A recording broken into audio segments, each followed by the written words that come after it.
subconscious acts like a 5-year-old child. Its function is to protect us from being hurt. It is also a habit machine that does not like change. It likes to hang on something that is comfortable with, that is familiar with. Taking the child as an example, it will not give up a lollipop unless you give her something bigger or larger, for example, a teddy bear. Otherwise, she will not let go. In fact, the moment that she realized that you wanted to take away the lollipop from her, she's gonna hold on to it even tighter. So, we need to offer something larger, something better. We need to offer an alternative, a solution that is more attractive, is more alluring. And this helps the subconscious to go beyond the self-preservation because it needs an alternative that is considered as a gain, not a loss. So in the case of teddy bear, the teddy bear is bigger and larger than a lollipop, hence better.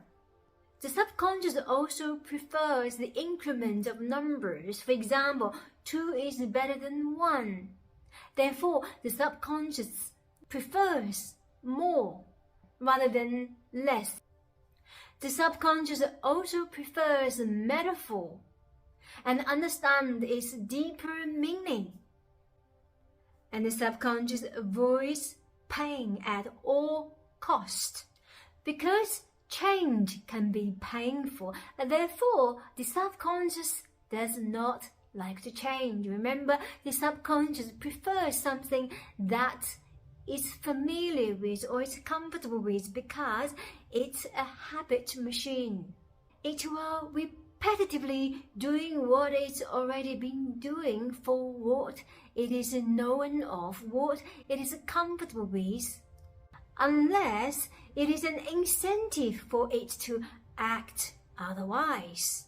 Even consciously, certain behaviors are considered detrimental, but the subconscious does not perceive so because the subconscious perpetuates unless an incentive is offered for it to change. Let me give you an example. A woman who's in an abusive relationship that is constantly beaten up by her husband. Everybody else knows that she should leave him, but she's just unable to do it.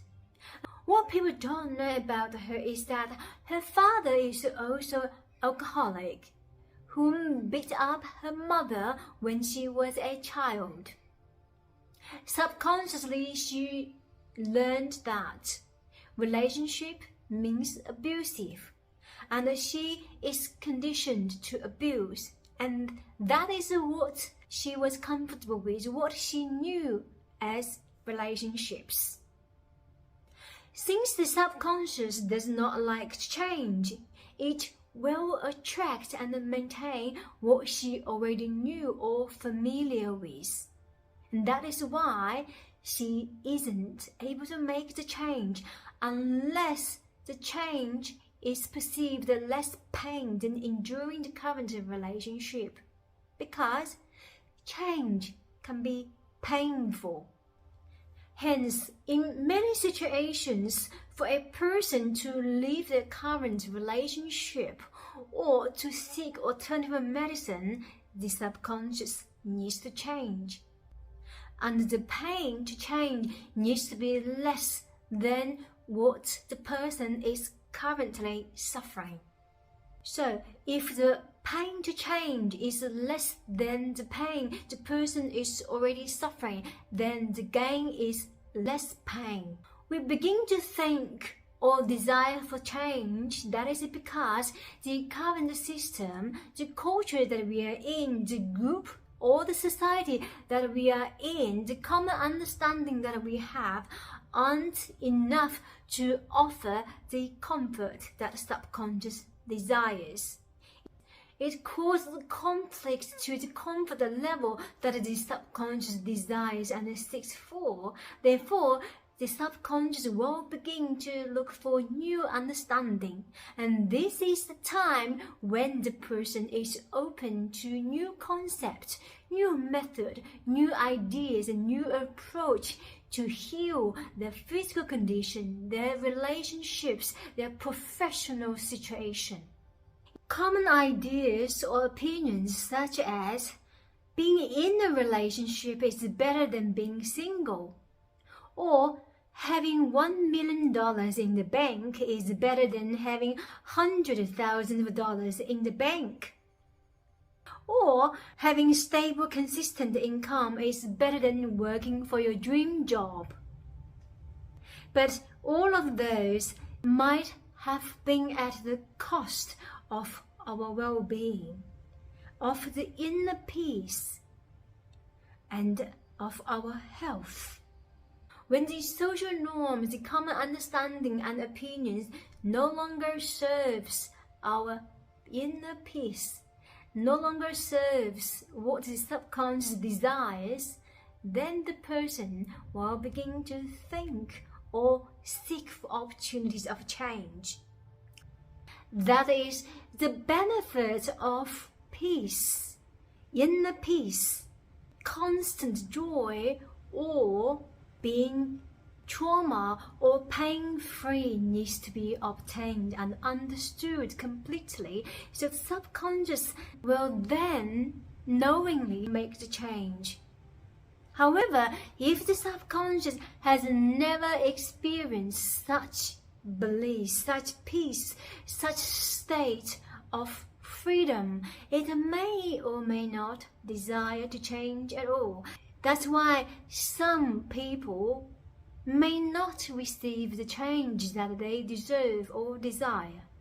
That's why the subconscious continuously to hold on to the old thinking, old behavior, and the old style of living. The subconscious mind loves secondary gain. This prevents people to look deeper, even though the pain is real, because the change can be even more painful. The satisfaction the subconscious perceives or gains from being conformity, being part of a large group. The secondary gain is the subconscious perceives the satisfaction from being a good member that conforms an established order or system.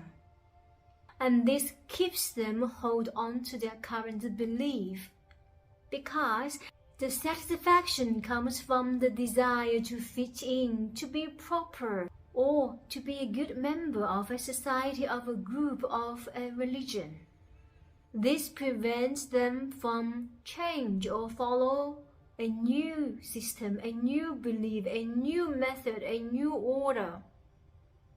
So the suffering becomes a friend, a familiar voice, and this prevents the person from being healed or from using a new method. They first begin to question. The conscious begins to analyze, to criticize, to seek common ideas and understanding so that they still remain fit in. Because when you think a little differently, you stand out. You're so different. And people know that you're different. And the majority of people do not like to stand out, do not like to be different, because when you are so different, you become the target.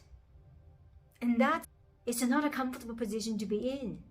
So the suffering becomes a double-edged sword.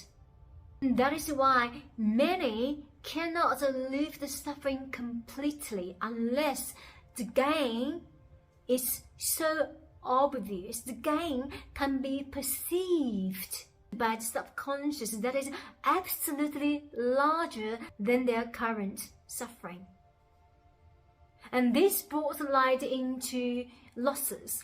Loss can be a great incentive for the person to change, whether it's loss of loved one, loss of family member, or financial losses, because the pain can be catalyst for the person to change, because it's so painful to be in that losses.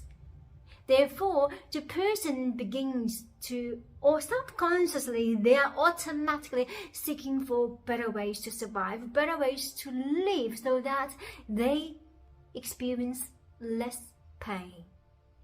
Particularly when the person experiences the loss of a loved one, because the loved one, family member or a lover, is helping to balance the weaknesses that we possess. And when that person is gone, not only that we're losing the love of our heart, but also we now have to face our weakness alone, so that the loss becomes double pain. Therefore, when we experience losses, we question why this happened to me. We begin to seek for higher purpose. We begin to look for better answers, better understanding of how everything actually works and what is the meaning of our lives. Subconscious, how much do we understand about? How much do we understand the deeper part of ourselves? I hope this video brings you light and deeper understanding and provoke you to think a lot differently. Namaste. Thank you for watching.